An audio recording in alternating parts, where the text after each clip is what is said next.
ay de vosotros, escribas, fariseos hipócritas, porque sois semejantes a sepulcros blanqueados, que por fuera lucen hermosos, pero por dentro están llenos de huesos muertos y de toda inmundicia. Así también vosotros por fuera parecéis justos a los hombres, pero por dentro estáis llenos de hipocresía e iniquidad.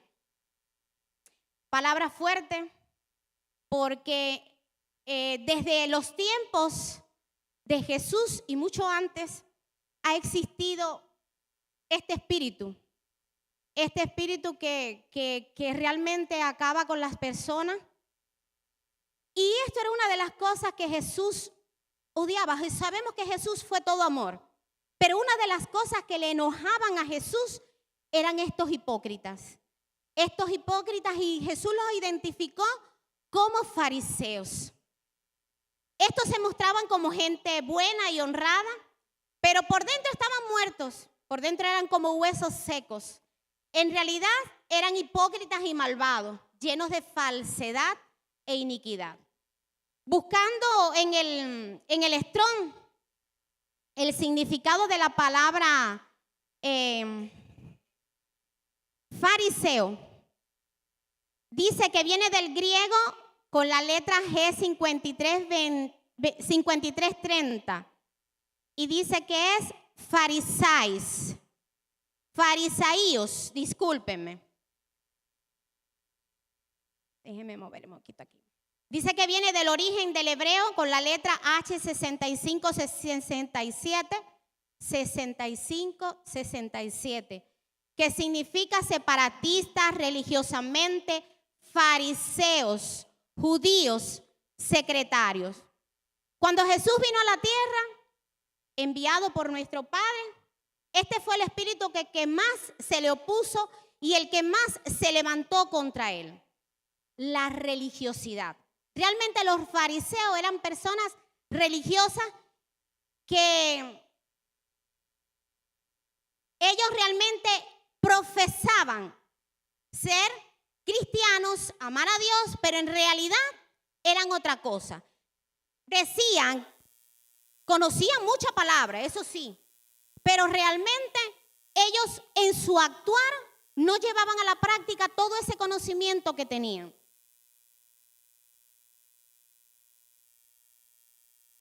Los religiosos, muchos en la actualidad, se escudan en que estamos bajo la gracia. Pero dicen que cuando estamos en la gracia, todo me es perdonado. Y entonces tiran por tierra, por el piso, la gracia que Dios nos dio. No valorando así el sacrificio de Jesús en la cruz. Y es por eso que hay tanta corrupción actual en las iglesias, ¿verdad? Cuando Moisés llegó, a él se le dio la ley. Amén. Pero cuando llegó Jesús, llegó la gracia y la verdad. Cuando llegó la ley podía hacer a la gente religiosa, que llevaban una vida de un hábito, una vida que era algo realmente fuerte, porque en dependencia de lo que tú hacías, así vas a ser castigado. Realmente era una ley que te decía cómo tú tenías que hacer desde que te levantabas hasta que te acostabas, ¿verdad? Y eso era muy difícil de lograr para muchos, llegando al extremo que muchas veces ya la gente, en vez de llevar a sus ofrendas, porque cada castigo, cada cosa llevaba una ofrenda, y en dependencia del pecado que cometían, así era el tamaño de la ofrenda. Es decir, que todo el mundo sabía qué pecado tú habías cometido o qué era lo que habías hecho por el tamaño de la ofrenda. Llegando en un momento a hacer como que ya las personas no le daban el valor que merecía la ofrenda. Y es por eso que llevaban entonces animales con defecto, por tratar de cumplir, llevaban lo que le parecía, no lo llevaban con la revelación que realmente merecía. Actualmente sucede así. No pensemos que eso fue solo allá en aquellos tiempos. Cuando llegó Jesús, llegó la gracia y la verdad, ¿verdad? Entonces, si solo tienes gracia, sin verdad, te vuelves un amador de sí mismo. Que solo vas a vivir en la carne y todo vas a estar atado a tu concupiscencia, a tus pecados, porque como estoy en la gracia, todo me es perdonado, según ellos lo que piensan. Ahora, si solo tienes verdad, sin gracia, te conviertes en un religioso. En la actualidad, la religiosidad es uno de los espíritus que ataca mucho y frena el avivamiento. Muchas veces decimos, Señor, se nos ha prometido un avivamiento y le decimos al Señor en nuestras oraciones, Señor, manda un avivamiento. Pero mientras no seamos capaces de quitar la religiosidad de nuestras vidas, ese avivamiento no va a venir. Entonces muchas veces usted se puede decir, pero bueno, si yo leo la palabra, si yo no falto a la iglesia, si yo estoy orando, yo ayuno, busco comunión con el Señor. ¿Qué está pasando? Que aún no veo ese avivamiento en mí, porque aún no logro obtener esos frutos y esos dones que el Señor tiene la palabra para darme a mí, ¿verdad? Tengo que verme, ¿qué estoy haciendo? ¿Qué me está frenando ese avivamiento en mí? Lo mismo pasa con las iglesias. Entonces, si soy una persona religiosa, que vengo a la iglesia porque quiero que me vean o por cumplir con alguien, ahí estoy siendo religioso. Y por supuesto que no voy a tener ese avivamiento que tanto se ha profetizado y que tanto estamos exigiendo y pidiendo para que llegue a nuestras vidas. Entonces, este espíritu de religiosidad trata de dividir y buscar de quitar la comunión y el poder del Espíritu Santo en la vida del creyente. Al religioso o al espíritu de religiosidad no le interesa el avivamiento ni la salvación de la gente. Su objetivo fundamental es desviarnos de la verdad y llevarnos a la mentira, el engaño y la falsedad. Después vamos a ir viendo qué cosas puedo estar siendo yo un religioso y aún no lo sabía. Entonces por eso le pido que estén muy atentos a lo que vamos a escuchar hoy. Y el tema que traigo para ustedes se llama, le puse por título, Cuídate de la religiosidad. Como casi todas las fortalezas del enemigo, el espíritu religioso o de religiosidad levanta su obra sobre tres cimientos, sobre tres bases. Una es el temor, otra es el orgullo y otra es la rebeldía. Este espíritu busca hacer que sirvamos al Señor a fin de que podamos obtener algo a su favor. Obtener solo su agrado a través de cumplir estrictamente una disciplina y no tener una relación espiritual con Él, una relación íntima, una relación que me lleve a otro nivel que no es el que estoy viviendo. Está fortalecida. No está fortalecida en el sacrificio, en la fe, en el sacrificio de lo que hizo Jesús en nosotros. El espíritu de religiosidad, algo le aviva, que es el orgullo. Se creen merecedores de todo, que se lo saben todo, que no tengo que aprender nada, ya yo sé lo que tengo que hacer. Ese es el orgulloso. Entonces, cuando nosotros somos orgullosos, estamos siendo religiosos. Porque siempre hay algo que nosotros tenemos que aprender. Aunque llevemos 20, 30 años en el Evangelio, siempre hay algo que aprendemos. Algo que no veíamos de una forma y cuando lo escuchamos de otra, aprendemos y dice, tantos años viéndolo, tantos años leyéndolo y realmente no lo veía como lo vi hoy. Por lo tanto, cada día que estemos en la casa del Señor es algo que vamos a aprender. Entonces, estas personas orgullosas se evidencia por que son perfeccionistas. O lo ven todo rojo, o lo ven todo blanco, o lo ven todo negro. Es decir, no hay una gama de colores para ellos, ¿no? O es blanco, es uno solo.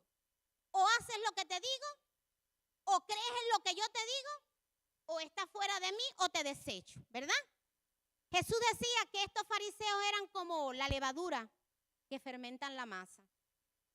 ¿Y cuántos no habrán por ahí que están constantemente fermentando la masa? Muchas veces consciente y otros inconscientemente. Estos creen que como la verdad está en sus manos, no dan signos de ella. Tú puedes tener mucha palabra, pero si no la llevas a la práctica, eres como hueso seco. Amén. Entonces Jesús los llamó también, además de levadura que fermenta la masa, los llamó como camada de víboras. Porque siempre estaban al acecho para condenar y no para salvar. Entonces estaban pendientes, ¿quién cometía algo? Para ahí estar con el dedo acusador, con el dedo señalizando. Y muchos en la iglesia, muy tristemente, son así. Con Jesús llegó un nuevo pacto, la gracia verdadera, la libertad, y mostró el camino correcto para salir del pecado y para llevarnos a un nivel superior de madurez y espiritualidad. Cuando vemos en Gálatas 5.1, dice Jesús nos ha hecho libre. Él nos ha hecho libre de verdad. Así que no abandonen esa libertad y ni vuelvan nunca a ser esclavos de la ley. La religiosidad dice, haz, obedece, guarda, ¿verdad? Son reglas que habían que cumplir. Sin embargo, cuando llegó Jesús, dijo, sígueme, ven a mí. Y eso fue lo que hizo con cada uno de sus discípulos. Y a cada persona que veía, era aquel amor desbordante que marcaba una diferencia con respecto a los fariseos. Por eso es que los fariseos estaban tan envidiosos y tenían esa ira contra Jesús.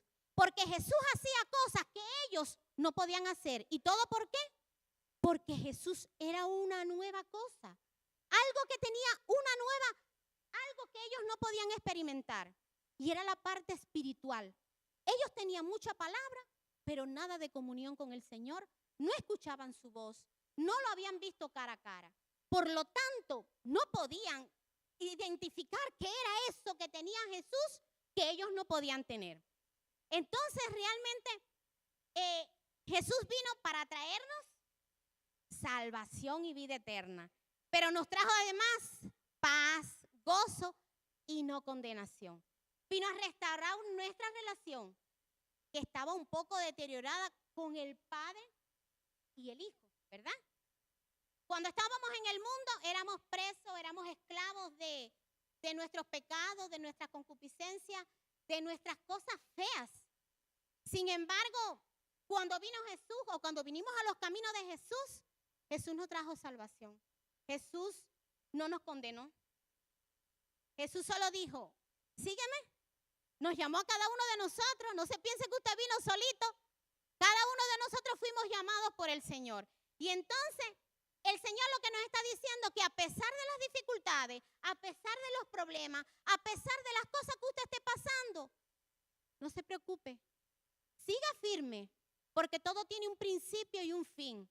Su desierto no va a ser eterno. Por lo tanto, manténgase firme para que no vuelva entonces al yugo de la esclavitud. Cuando nosotros estábamos en el mundo, éramos esclavos de Satanás, ¿verdad? ¿De quién somos esclavos? Por amor. ¿De quién? De Cristo, ¿verdad? Somos siervos útiles, somos esclavos por amor, que venimos a Él, hacemos lo que Dios nos pide solo por amor, no porque tenemos que cumplir una regla, no porque tengo que cumplir una ley, ¿verdad? Entonces, gloria a Dios por la vida de cada uno de ustedes. Gracias, Señor, por haberte conocido. Gracias, Señor, por traernos a tus caminos. Y vamos leyendo en 2 de Corintios.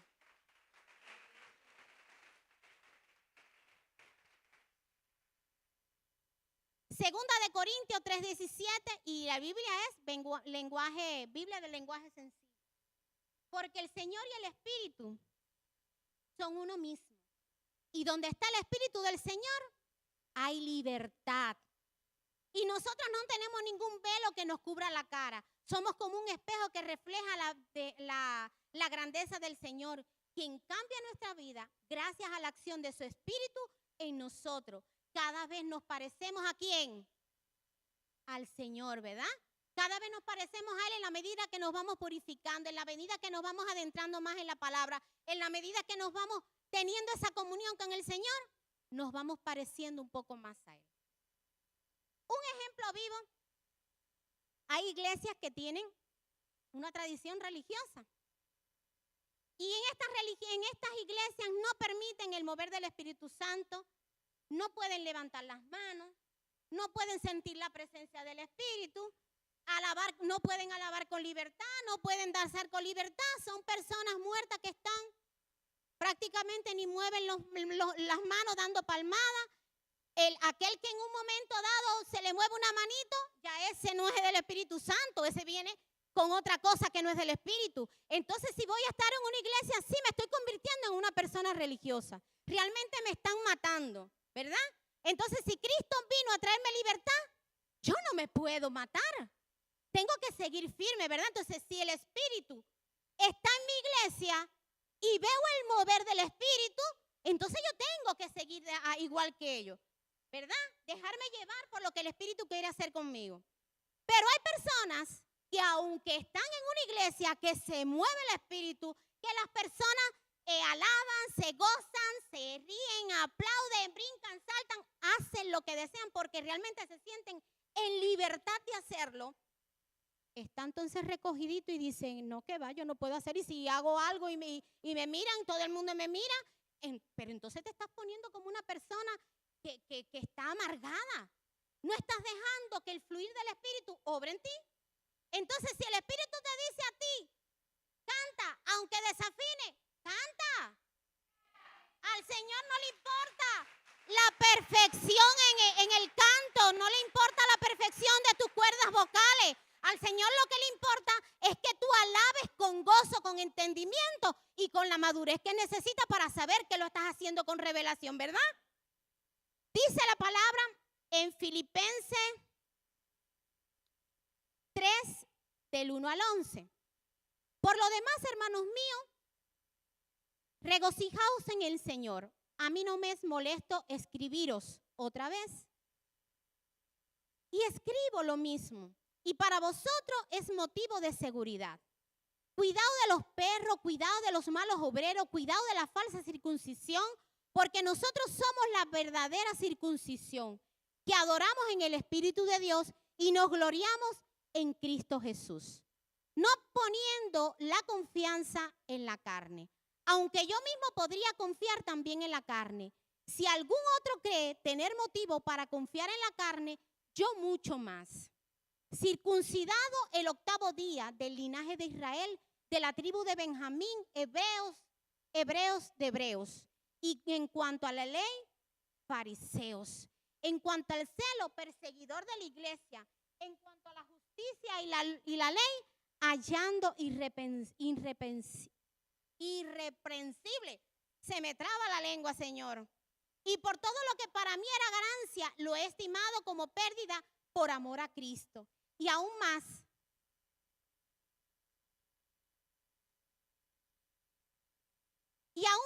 yo estimo como pérdida todas las cosas en vista al incomparable valor de conocer a Cristo Jesús mi Señor, y por quien lo he perdido todo, y lo considero como basura a fin de ganar a Cristo y ser hallado en Él, no teniendo mi propia justicia derivada de la ley, sino de la que fue por la fe de Cristo, y la justicia que procede de Dios sobre la base de la fe. Y conocerle a Él el poder de su resurrección y la participación de sus padecimientos, llegando a ser como Él en su muerte, a fin de llegar a la resurrección de entre los muertos. Hermanos, aquí Pablo le está hablando a la iglesia, ¿verdad? Pero Pablo aquí, recordemos que Pablo era una persona que perseguía a los cristianos. Y Pablo estaba hablando aquí del tiempo en que fue religioso. Decía que su ganancia la tomó como pérdida, la tomó como basura por tal de seguir a Cristo. Que nada era comparado a la ganancia que había obtenido con el valor que había adquirido al seguir al Señor. Y con el objetivo de poder llegar un día a poder ser resucitado de entre los muertos. Pablo salió de la religiosidad. ¿Y por qué? Porque tuvo un encuentro con Cristo. Por lo tanto, la iglesia que quiere salir de la religiosidad tiene que buscar ese encuentro con Cristo. Tiene que buscar esa comunión. Tiene que buscar la revelación del por qué el sacrificio de Cristo en la cruz, del por qué de la revelación, de por qué se derramó la sangre, de por qué de la fe. Entonces, mientras nosotros no tengamos en cuenta esas cosas, no tengamos la revelación de esas cosas, vamos a seguir siendo religiosos. Mientras no tengamos esa comunión con el Señor, seguiremos siendo religiosos. Hay personas que por ejemplo, tienen una posición buena económicamente y han escuchado la voz de Dios audiblemente. Y Cristo, mejor dicho, Cristo les ha dicho, ven, Dios le ha dicho, ven. Y muchas veces como que quieren buscar confirmación y confirmación y confirmación. Si Dios te habló, ven a mis caminos, ¿qué tú haces buscando tanta confirmación? Si el mejor camino es Él, ¿verdad? Pero muchas veces cuando estamos en una posición económica que nos trae cierto relajamiento, cierta seguridad económica, como que lo dudamos. Y decimos como que vaya, yo no puedo dejar esto, ¿cómo me las voy a arreglar después? Porque no confían en el Señor que lo llamó. Porque no saben que cuando el Señor llama, el Señor respalda en todo, ¿verdad? Entonces, aquel que ha sido llamado por Dios y aún está esperando confirmación, no lo pierda más.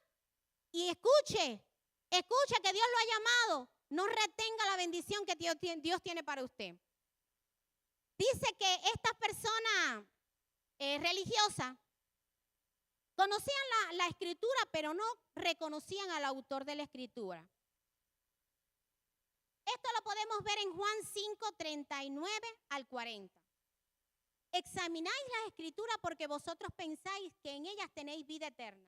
Y ellos son los que dan testimonio de mí. Y no queréis venir a mí para que tengáis vida. Jesús sabía que eran conocedores de la palabra, que dominaban bien la palabra. La estudiaban a diario con mucho cuidado, la escudriñaban bien. Porque creían que así iban a tener acceso a la vida eterna. Es decir, me pasa todo el día leyendo, almacenando en mi mente, pero en mi corazón no hay una revelación. En mi actuar no hay una revelación. Entonces, sin embargo, a pesar de que la Biblia hablaba del Mesías, que hablaba de Jesús, ellos no lo reconocían. Y dice la palabra que Jesús vino por los suyos, mas ellos no le reconocieron. Ellos no querían creer que Jesús los había,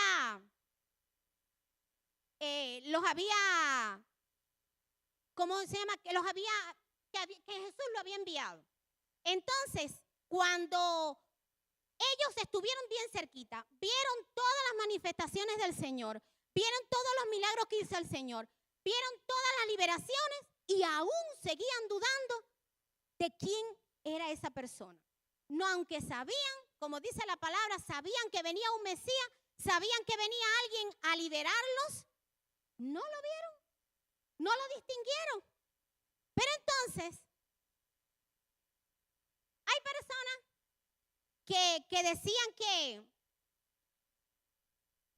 ellos venían buscando a alguien, al Mesías, pero lo tenían enfrente y no lo vieron.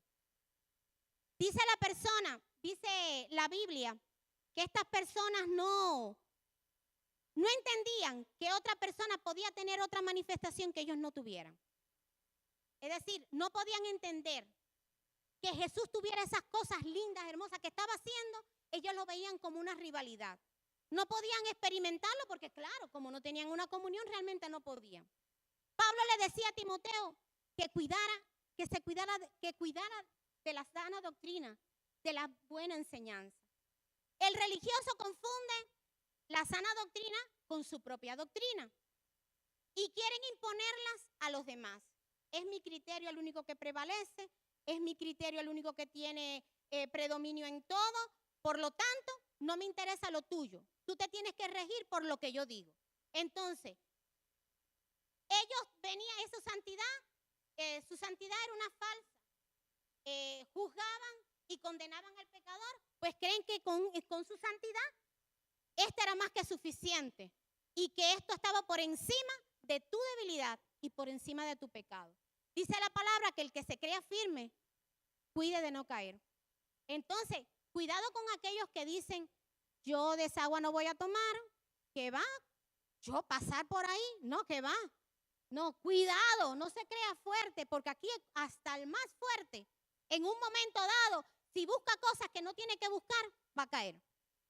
Entonces, lo mejor que tenemos que hacer es caminar ese caminito recto que el Señor nos ha trazado y no desviarnos ni para allá, ni para allá, ni para un lado, ni para el otro, para que entonces podamos hacerlo. Este es el caso, por ejemplo, de la mujer adúltera. Los fariseos querían apedrearla, matarla a pedradas, ¿no? Pues esto es lo que decía la ley. Sin embargo, Jesús, que era todo amor, que era toda compasión, ¿qué le dijo a ellos? Que tire la primera piedra a aquellos que no hayan pecado. ¿Qué pasó? Todos se fueron porque realmente eran pecadores también. Entonces, ¿qué le dijo Jesús? En su amor y en su infinita misericordia, vete y no peques más. Así nos está diciendo el Señor. Levántate, no peques más. Tú no tienes que vivir en la ley sabiendo de que te iban a apedrear. Hoy estás viviendo sobre la gracia. El Señor nos da un tiempo para que recapacitemos, para que reconozcamos que estamos pecando. Y entonces, cuando usted en su interior, en su comunión con el Señor, le va a traer la revelación que realmente está contristado y va a decir, estoy pecando. Dice la palabra que aquel que reconoce que está pecando, lo confiesa y se aparta, haya misericordia. Entonces esta mujer halló misericordia en Jesús. Dice que los fariseos creen en Dios, sí, claro, creen en Dios, pero a su forma. Y cuando vemos en Génesis 4, del 1 al 12, eso se lo dejo de tarea para que ustedes lo lean. Y a grandes rasgos, es un pasaje muy conocido por nosotros. Es el pasaje de Adán y Eva, en el que Adán y Eva inicialmente tuvieron dos hijos. Uno se llamaba Caín y el otro Abel. Uno era agricultor y el otro era pastor de ovejas. Transcurrido el tiempo, estas dos personas creían en Dios, en un ser superior. Pero entonces ellos tenían que llevar ofrenda al altar. Cada uno la llevó de acuerdo a cómo entendió, de acuerdo a la comunión que cada cual tenía o cómo entendía que debía de hacerla. Caín llevó de los frutos de su cosecha. Especifica, es decir, cogió de lo primero que encontró. Por otra parte, Abel, como decimos, escogió lo más bonito, lo más gordo, el mejor ejemplar de la primicia, ¿verdad? Y lo llevó como sacrificio, como ofrenda al Señor. Por supuesto, la ofrenda de Abel fue más agradable al Señor que la de Caín, y esto enojó a Caín, a tal extremo que reflejó en su rostro que estaba airado, que estaba enojado, y el Señor le pregunta, ¿por qué estás tan triste y enojado? Si haces lo correcto, siempre aceptaré con agrado, pero si haces la mano al pecado, el pecado está listo para atacarte como un león. Por lo tanto, no te dejes dominar. Si nosotros hacemos lo que el Señor manda, Señor, no vamos a tener este espíritu de envidia en nosotros. ¿Por qué? Porque a cada cual el Señor nos va a dar de acuerdo a cómo estemos en comunión con el Señor, ¿verdad? Luego ya sabemos cómo terminó. este pasaje. Caín mata a Abel y, por supuesto, Caín recibió el castigo del Señor. Es decir, todo castigo, todo pecado, sin un verdadero arrepentimiento, tiene un castigo. Aunque el Señor nos perdona, también vamos a tener que pagar nuestra factura, como dice mi esposo. Vamos a pagar las consecuencias, ¿no? Pero bueno, si aplicamos este pasaje al contexto real, Abel creía en Dios, no como un religioso más. Sin embargo, Caín dijo, voy a llevar la ofrenda y ya. Pero Abel se deleitó en buscar lo mejor. Cuando vemos de esta forma, Caín sí era un religioso. No reconocía, él sabía que había un Dios, que había que honrarlo, ¿no? Pero no reconocía cómo era que tenía que hacerle agradable a él. El religioso tiene esta tendencia, la de cumplir ciertas tradiciones o enseñanzas religiosas que ya fueron aprendidas. Las que me enseñaron, esas voy a cumplir. Pero nunca se pregunta cómo surgieron, el porqué de cada una de ellas. Entonces, los religiosos hacen las cosas por superstición, por costumbre, por un hábito, por una religiosidad, y no por una devoción o por un amor genuino a Dios. Cuando vemos la palabra en Romanos 2:21 dice, 21 al 24, pero ¿cómo pueden enseñar a otros si ustedes mismos no aprenden primero? ¿Cómo pueden enseñar que no se debe robar si ustedes mismos roban en las sinagogas? Dicen que todos deben ser fieles en el matrimonio, pero ustedes mismos son infieles. Odian a los ídolos, pero roban en los templos de los ídolos. Están orgullosos de tener Biblia, pero no la obedecen y son una vergüenza para Dios. Tienen razón la Biblia cuando dice, la gente de otro país habla mal de Dios por culpa de ustedes mismos. Como ya les decía, el religioso cumple con algunas cosas, pero demuestra desorden y confusión en otras. Cumplo lo que me conviene y en las otras como que no. Se las exijo a los demás, pero yo no las llevo a cabo.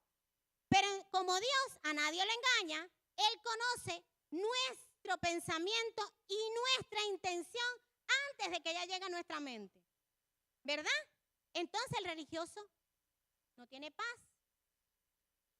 Por eso es que critica, es que ataca y como Caín guarda odio y rencor y mata a su hermano, que en este caso somos cada uno de nosotros. Jesús dijo, misericordia quiero y no sacrificio. ¿Verdad? Entonces de nada sirve que usted ayune, que usted se coma la Biblia si usted no tiene misericordia. Y eso era lo que hacían los religiosos.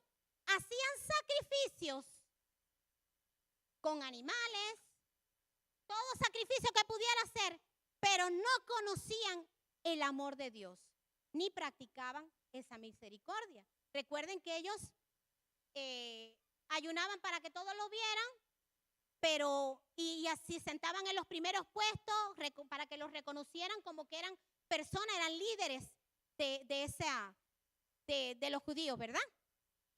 Entonces, cuando usted guarda envidia y habla mal de aquellos que tienen éxito en el campo espiritual, entonces cuando los demás son usados y usted no, ya usted está siendo religioso. Cuando usted envidia lo que el otro tiene, usted está siendo religioso y está sembrando en usted malos sentimientos.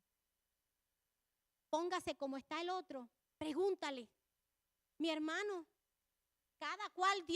con cada cual de nosotros tiene un trato diferenciado. Pero, ¿qué tú has hecho? Porque yo he hecho tantas cosas y todavía no tengo la revelación, todavía no tengo eso que tú tienes. Yo quisiera, ¿cómo lo lograste? ¿Cómo hiciste para que Dios te escuchara? Quizás hablando con Él tú puedes decir, bueno, yo no lo estaba haciendo como lo estaba haciendo Él. Me faltó hacer tal cosa, más devoción, más entrega, quizás. ¿Verdad? Más conocimiento de la palabra. Entonces, eso eran los religiosos. Los que veían el mover de Dios, de Jesús. Y entonces, eso les remordía, no querían aceptarlo. que llevaron a la cruz a Jesús? Los mismos creyentes, los mismos fariseos, las mismas personas que creían en un Dios. Sin embargo, Pilato, a pesar de que no conocía la palabra de Dios, de que no conocía la Biblia, tuvo mayor revelación y entendió que los fariseos y todo ese pueblo habían llevado a Cristo simplemente por envidia. Principalmente los fariseos, que fueron los que impusieron, los que promocionaron, los que inculcaron en que fuera crucificado. ¿Por qué? Porque ellos no tenían eso que tenía Jesús. Porque ellos no podían liberar, porque ellos no podían sanar, porque ellos no podían dar misericordia, porque ellos no podían amar como amaba Jesús. Pero entonces, ni usted ni yo estamos para juzgar, ni estamos para criticar, ni estamos para condenar. No quisiera tomar, yo no quiero tomar la función de juez. Por lo tanto, usted tampoco la tome. No juzgue, no critique y déjele esa función a Jesús. Déjele esa función a Dios. Que Dios se va a encargar de darle a cada cual, si no se arrepiente, de darle el castigo o lo que merece. ¿Verdad? Entonces, Dios ha sido muy bueno. Tuvo mucha paciencia con nosotros. Todavía tiene paciencia con nosotros. Entonces nosotros, ¿cómo no vamos a tener paciencia con otra persona que estamos viendo que haciendo algo? En vez de criticarlo, en vez de enjuiciarlo, en vez de señalarlo, ¿por qué no te acercas a él y le dices, oye, estás pecando? Oye, estás haciendo esto mal. Mira, voy a orar por ti, porque yo sé que Jesús te va a sacar de esa condición, para que Jesús obre en ti y te haga entender que estás pecando. ¿Verdad? No es lo mismo orar, preocuparte por él, a tú señalar, cuestionar, juzgar, ¿verdad? Ir con el dedo acusador. Entonces dice la palabra que Dios no tiene favorito. Y esto es verdad, porque realmente cuando cometemos un error, Jesús nos castiga. Para Jesús todos somos iguales, para Dios todos somos iguales. Y llegado el día del juicio final, a cada uno de nosotros se nos va a juzgar por cada uno de nuestros actos y por nuestros pecados. Dice la palabra que al pecar, aquellos que eran religiosos y creían en la ley, iban a ser juzgados llegado el momento por esa ley. Sin embargo, a nosotros que creemos en la gracia, vamos a ser juzgados por la gracia, ¿verdad? Por lo que Dios nos ha dado. Entonces, hay quienes se sienten orgullosos de porque llevan tantos años, 15, 20, 30 años en el Evangelio, se sienten orgullosos porque yo llevo tantos años en el Evangelio. Pero entonces, estas personas muchas veces, no quiero generalizar, estoy hablando de las excepciones, de aquellos que se dicen ser cristianos y son religiosos.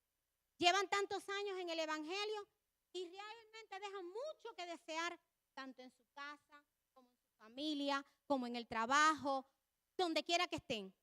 Dejan mucho que desear. Entonces, aquellos que son impíos, aquellos que están en el mundo, si tú eres como eres, ¿qué va? Yo no quiero ir a esa iglesia. Yo no quiero creer en el Dios que tú crees. Entonces, muchas veces somos piedra de tropiezo para aquellas personas que sienten motivación. Dios lo está inquietando y al ver nuestra forma de actuar como religiosos, realmente estamos siendo la piedra de tropiezo para que esa persona desista y no venga. Entonces tenemos que tener muy en cuenta qué profesamos, a qué Dios le estamos profesando, ¿verdad? El religioso no tiene frutos verdaderos.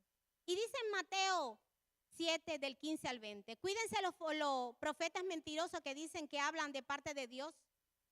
Muchos hay profetas, bueno, en los últimos tiempos decían que vendrían falsos profetas. Y muchas veces estos religiosos dicen, Dios me habló, cuando en realidad Dios no le ha hablado. Entonces se presentan ante ustedes tan inofensivos como una abeja, pero en realidad son tan peligrosos como un lobo rapaz, como un lobo feroz, disculpen. Ustedes lo podrán reconocer, pero no hacen nada bueno. No son como las espinas que solo le hieren.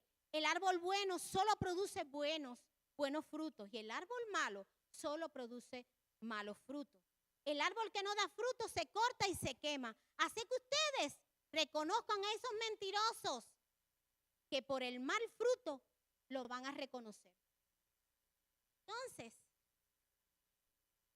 cuando estemos delante de una de estas personas, sabremos entonces si es buen fruto o es malo fruto. Por sus acciones, por su forma de comportarse, por todo lo que va a hacer en función de Dios, vamos a saber si es religioso o si es una persona espiritual. Entonces, el religioso tiene la apariencia de piedad, pero no tiene un fruto para ayudar a los demás, no tiene misericordia. Aparentemente ama mucho a Dios, pero no a su prójimo. Por eso Dios no le puede usar para sanar, por eso Dios no lo puede usar para liberar, porque si usted no tiene amor por su hermano, por su prójimo, realmente no, Dios no lo puede usar porque va a estar echando algo. Dios no va a desperdiciar lo bueno que tiene Él para desperdiciarlo en una vasija que no lo va a saber apreciar. Entonces, es bueno tener siempre presente que el apóstol Pablo nos exhorta en esta palabra en 2 de Timoteo, en esta epístola, y dice en 3:5 que tendrán apariencia de piedad los religiosos, pero negarán la eficacia de esta. Es decir, se estaba refiriendo a los fariseos. De esta, ¿qué vamos a hacer? Vamos a apartarnos de ellos porque nos pueden contaminar. Vamos a apartarnos de ellos porque lejos de llevarnos por un camino recto, nos va a distorsionar a un verdadero camino que es el que el Señor quiere que llevemos, ¿verdad? La palabra de Dios nos advierte que habrá muchos que se harán llamar hijos de Dios, pero en realidad no son hijos de Dios, son hijos de, ya ustedes saben quién, ¿no? Asistirán religiosamente a las iglesias, orarán, leerán la Biblia, incluso asistirán a los ayunos, diezmarán, pero buscarán una honra de hombre, no buscarán el poder agradar a Dios. Vivirán para sí mismos y amarán el dinero, porque eso es lo único que lo va a motivar. Si usted está interesado en asistir a una iglesia, si usted está más interesado en asistir a la iglesia que crucificar su carne, usted está siendo religioso, no espiritual. Si usted viene aquí por un compromiso y no por buscar una comunión con el Señor, viene por gusto. Usted está siendo religioso, no espiritual.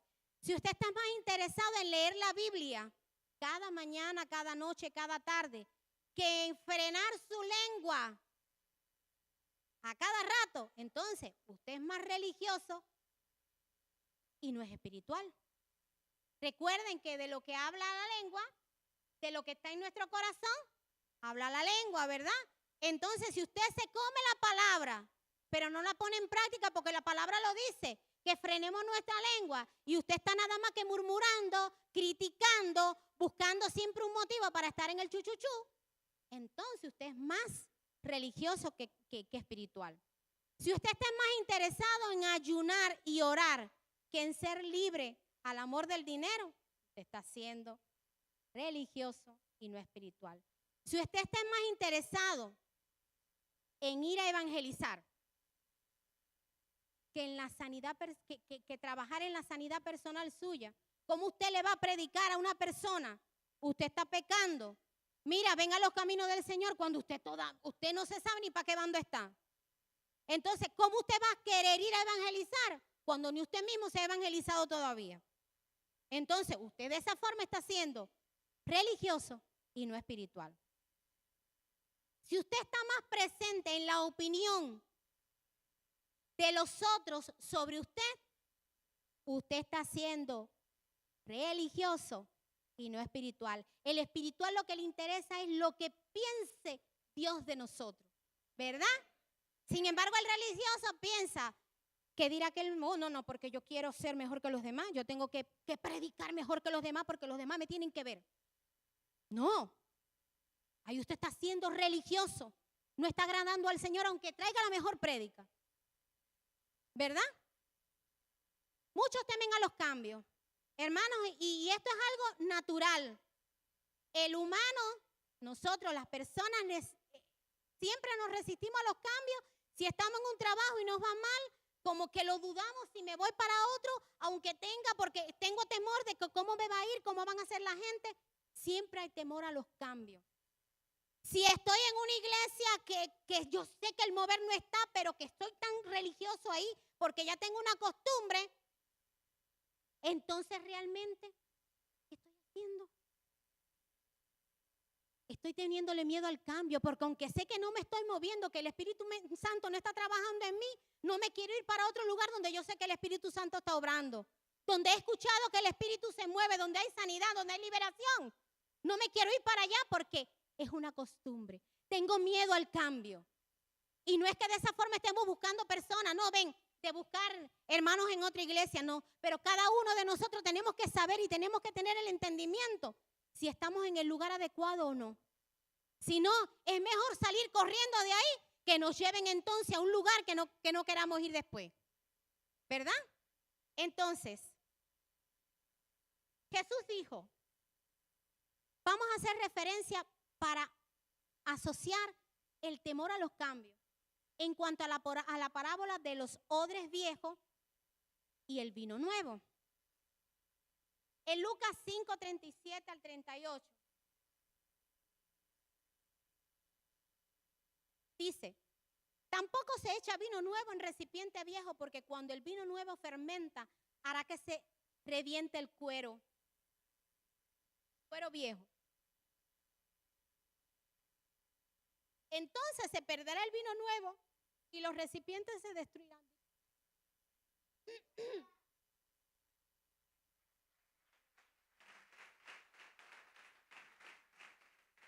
Aleluya, si es para el Señor, mucho más fuerte. Vamos a leerlo nuevamente porque casi no lo dije bien. Tampoco se echa vino nuevo en recipientes viejos, porque cuando el vino nuevo fermenta, hará que se reviente el cuero viejo. Entonces se perderá el vino nuevo y los recipientes se destruirán. Por eso hay que echar vino nuevo en recipientes nuevos. En la época de Jesús, este recipiente que se llamaba odre, esto provenía del cuero hecho con cuero de animal. Esto se hacía con el objetivo de conservar el vino, pero también se utilizaba para transportar y para el proceso de fermentación de este vino. Entonces, con el tiempo, estos odres se volvían viejos y perdían la capacidad de soportar la presión de los gases en el proceso de fermentación. Cuando un odre nuevo se limpia y se curte por primera vez, es decir, que se le da el tratamiento que lleva, este proceso de fermentación del vino, al interactuar con los gases internos, se corría el riesgo si se echaba en un odre viejo de que explotara, ¿no?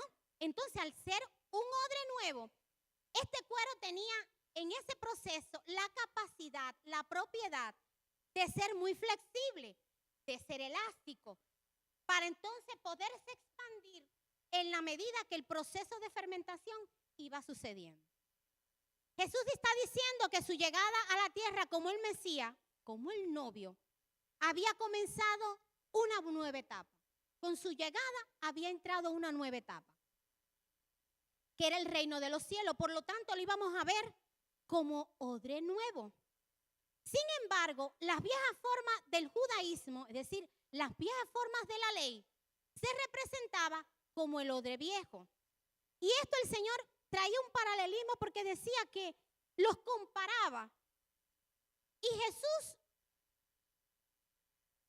nos está diciendo con el odre nuevo que nosotros tenemos que mostrar, estar dispuestos al cambio, mostrar que necesitamos estar preparados y abiertos para aceptar la enseñanza nueva que se nos trae a nosotros.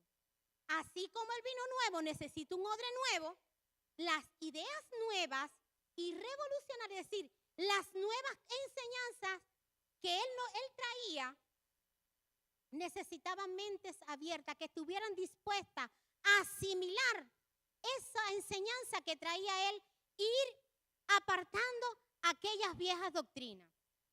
Que estoy en contra de la ley, de lo que estaba escrito en la ley, porque fue escrito, ¿verdad? Y está en la palabra de Dios. Pero cuando ya se llevaba como un hábito, como un juicio, realmente ya no venía a sanar las almas, a traer gozo a las personas, sino que traía disgusto, miedo, temor por lo que venía a mí en el caso que incumpliera. Entonces, era algo difícil que Jesús venía a traer para aquellas personas que aún estaban con aquella mentalidad de vieja doctrina. Entonces, poner vino nuevo en odres viejos llevaría a la ruptura de los odres, resultando así la pérdida tanto del vino como del recipiente. Solo los odres nuevos podían soportar la fermentación del vino nuevo sin romperse. Para aceptar la palabra de Cristo era necesario una verdadera renovación de nuestra mente. Jesús traía renovación espiritual, una transformación y una nueva manera de relacionarse con Dios. Sin embargo, los odres viejos simbolizaban esa tradición, esa estructura rígida y estricta que existían en aquella época. Muchas veces eran rígidas, inflexibles e incapaces de contener la nueva revelación que encarnaba en él. Por lo tanto, es importante renunciar a toda práctica que nos impide acercarnos al Señor. Así como los odres viejos no podían contener el vino nuevo, tampoco podían mantener algo nuevo que traía Jesús. No podían transformarse a algo nuevo que traía el Evangelio. Necesitaban tener odres nuevos que pudieran asimilar esa doctrina. En Marcos 5, 45 y 42, por lo tanto, antes de entrar ahí, muchas veces vienen hermanos de otras iglesias. A ellos le han enseñado algo, le han enseñado su doctrina. Y cuando llegan a casa, como que hay cosas que le chocan. ¿Por qué? Porque son odres viejos. Todavía no están dispuestos a asimilar lo que se habla aquí, lo que se enseña aquí. Es por eso que cuando alguien viene a casa y decide quedarse en casa, aunque viene de una enseñanza anterior, siempre se les dice que su mente debe borrar todo lo que aprendieron. Porque con esa fortaleza, con ese escudo, lo que van a entrar es en contienda, en contradicciones. Por lo tanto, si usted viene con una mente renovada, si usted viene dispuesto a hacer ese odre viejo, a que el Señor vierte en usted ese vino nuevo, esa enseñanza nueva, esa doctrina que usted sabe que le va a llevar su vida, a que lo va a guiar por un nuevo camino, venga como ese odre nuevo que va a recibir ese vino nuevo. Pero si viene dispuesto a recibir un vino nuevo, siendo un odre viejo, téngalo por seguro que su vasija se va a romper. O va a entrar en contienda o va a decir, no, yo me voy porque esto no lo soporto, esto no viene de Dios como muchos dicen. Porque piensan que no viene de Dios cuando hay algo que no le cuadra. Dice en Marcos 4, 21 al 42. Este es el pasaje donde Jesús sana a la hija de Jairo. Tengamos en cuenta que Jairo era un fariseo, él era el que él dirigía una sinagoga, ¿verdad? Dominaba la palabra, conocía de la palabra, pero sin embargo era un odre viejo. No podía asimilar que con lo que él conocía de la palabra, él podía sanar a su hija. Por mucho conocimiento que tenía, No podía sanar a su hija. Su hija estaba muerta como estaba él, espiritualmente. Cuando llega Jesús, ya Jesús trae algo nuevo. Algo nuevo que no tenía él es cuando Jesús llega a casa de la hija de Jairo. Y entonces le dice sus palabras y entonces le dice a la niña que no está muerta, sino que duerme. Le dice a las personas, ¿no? Y es cuando la niña se levanta y resucita y entonces felicidad para todos. Pero cuando llegó Jesús, aquello era un caos. No creían que podían resucitarla, no creían en el mover que traía Jesús, no veían la espiritualidad que tenía Jesús. Por lo tanto, Jairo era un conocedor bien de la Biblia, pero no tenía esa espiritualidad, esa comunión con Dios para poder decir, mi hija yo la puedo sanar, yo puedo levantar de los muertos. Es cuando el Señor, cuando tu fe está viva hoy y tú conoces palabra, tú sabes que el Señor te ha dado poder para eso, para liberar, para sanar, para restaurar, para resucitar hasta los muertos, ¿verdad? Pero es por el nivel de comunión que usted ha logrado tener con el Señor. Pero aquellas personas no lo tenían. Entonces, Dios está llamando a un tiempo en que dejemos de ser religiosos. Si Adulán va subiendo, un tiempo en que tenemos que ser abiertos, con una mentalidad abierta al cambio. Dejar de ser religiosos, dejar que el Señor obre en nosotros, dejar esas doctrinas que lejos de ayudarnos, de salvarnos, nos están llevando cada vez a un callejón sin salida. Entonces es momento de que usted empiece a analizarse y decir, a verse, autoanalizarse y decir, ¿qué estoy haciendo mal? ¿Qué estoy haciendo bien? ¿Qué debo perfeccionar? ¿Qué debo hacer mejor? Entonces, hoy estoy haciendo un llamado para aquellos que conocieron al Señor y se han apartado y quieren restaurarse con el Señor. Hoy estoy pidiendo que por favor levante su mano para orar por ellos. Aquellos que no conocen al Señor y hoy vinieron aquí, por favor levante su mano. Queremos orar por usted, queremos bendecirle. Queremos decirle que estamos orgullosos de usted, que el Señor hace fiesta en los cielos. Pero bueno, parece que todos somos de casa. Y si aún el Espíritu Santo no lo ha contristado, ya el Señor lo va a inquietar y en algún momento el Señor los va a llevar aquí. Entonces, por favor, si son tan amables, vamos a orar para...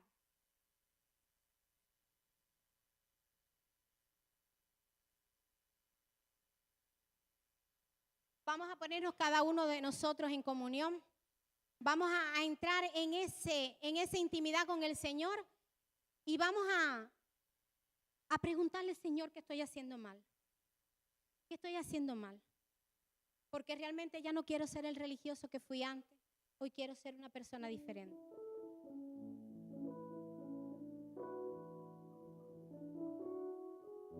Mi Dios amado, bendito Dios. Gracias, Papá infinita. Gracias, Señor, porque tú trajiste libertad a nuestras vidas.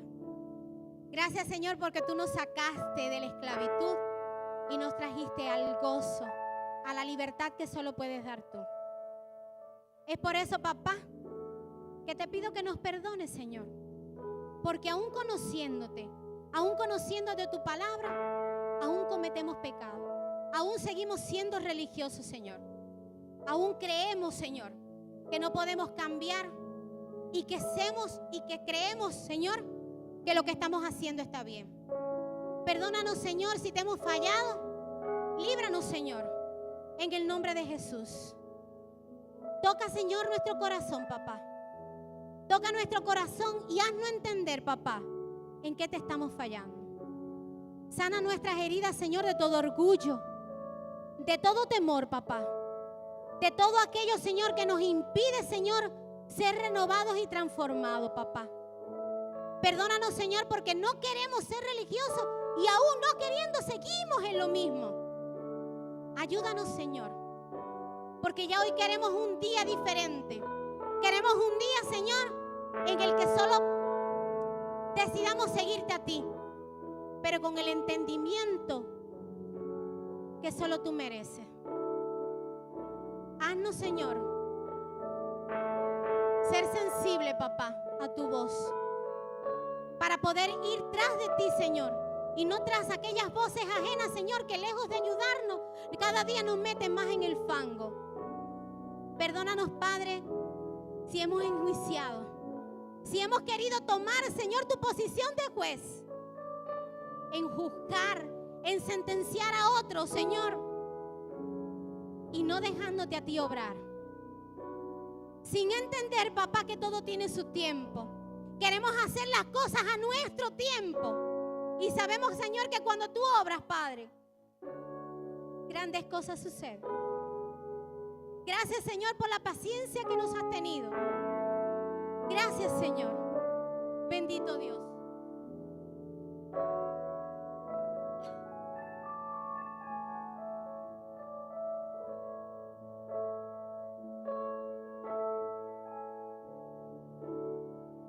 Quiero más de ti, papá. Quiero más de ti, de tu presencia, de tu amor, de tu gozo, Señor. Quiero más, Señor, intimidad contigo. Enséñame, papá. Enséñame a menguar mi carne, Señor. Para que entonces, Señor, seas tú floreciendo en mi vida, en nuestras vidas, Señor. Mata, Señor, nuestro orgullo. Y que seas tú, Señor, evidenciando lo que tienes para nosotros. Que seas tú reconociendo lo que hay en nosotros, tú, papá, y no las personas, Señor. En el nombre de Jesús, Señor. Bendito Rey. Hoy entregamos a ti, papá, nuestro corazón, nuestra vida, para que seas tú como el alfarero, Señor, trabajando en nosotros y quitando todo aquello que estorba, papá, en la verdadera comunión contigo, Señor. Queremos ser espirituales, papá, y no religiosos, Señor. En el nombre de Jesús. Queremos, Señor, llegar a tu altura, papá. Queremos llegar, Señor, a ese amor que solo puedes tú dar, Señor. Queremos sentirnos compenetrados, papá. En el nombre poderoso de Jesús. Hoy te ofrendo mi voluntad y todo mi ser, Señor. En el nombre de Jesús.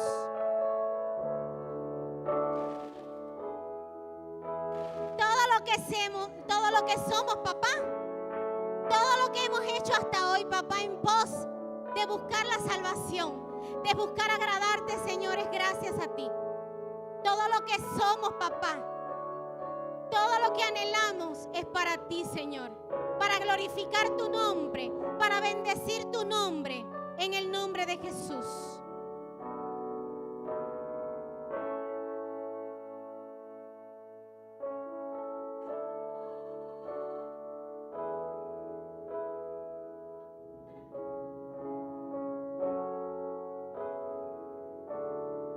Hoy entrego, Señor, mi corazón, mi vida, papá, para seguirte a ti hasta el último día de nuestras vidas.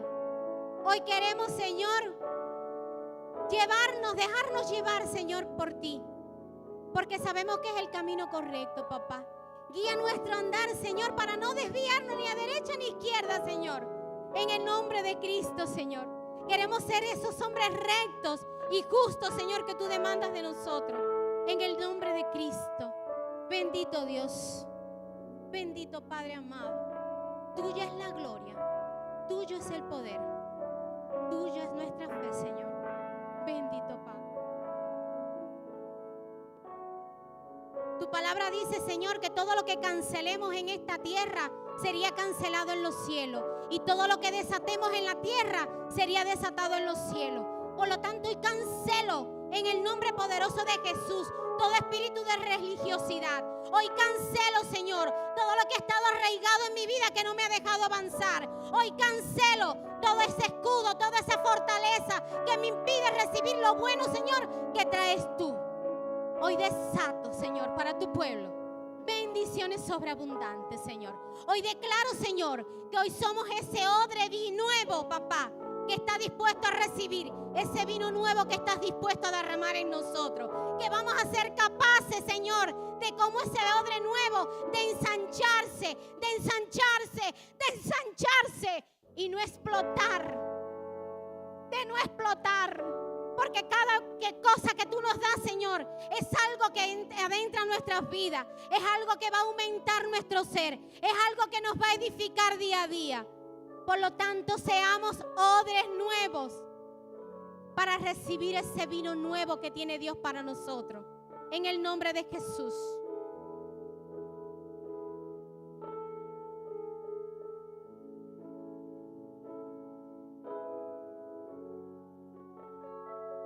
Queremos habitar en tu amor. Eres poderoso, Dios y Rey, Salvador.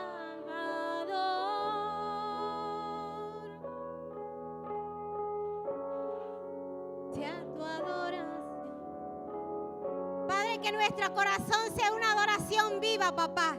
Que de nuestra boca, Señor, sea adoración solamente para ti y agradecimiento, Señor. Gracias, papá. Santo es tu nombre.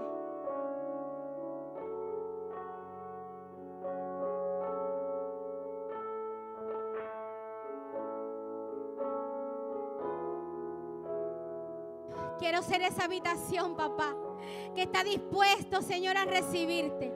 Que está dispuesto, Señor, a que me llenes, Señor. Que estoy dispuesta, Señor, a tener esa comunión que solo tú puedes dar. Quiero ser esa habitación agradable para ti. En el nombre de Jesús.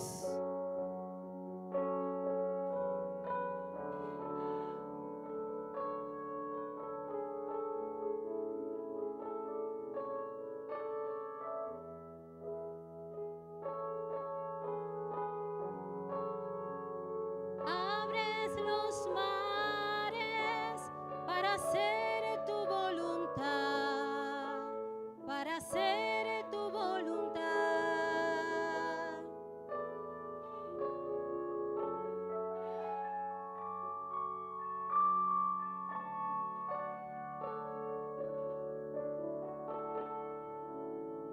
Padre, en el nombre de Jesús, Señor.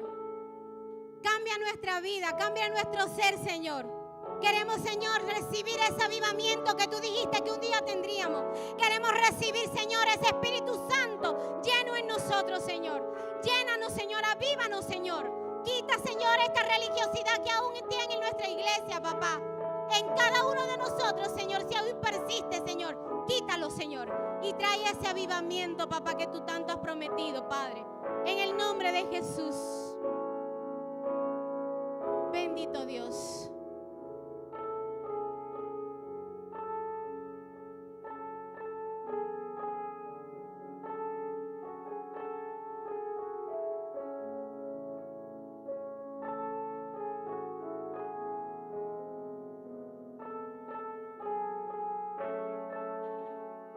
Montes se humillan para hacer tu voluntad, para hacer tu voluntad.